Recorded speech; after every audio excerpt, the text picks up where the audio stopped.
একটি স্বনির্ভর ও সমৃদ্ধ বাংলাদেশ বিনির্মাণে শিক্ষা বান্ধব পরিবেশ সৃষ্টি করতে হবে বলে মন্তব্য করেছেন বিএনপি নেতা সাইদ আল নোমান।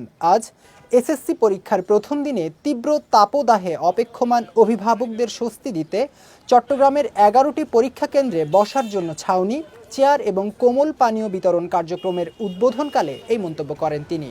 এ সময় মাসব্যাপী প্রতিটি পরীক্ষায় এই আয়োজন অব্যাহত থাকবে বলেও জানান বিএনপির এই নেতা।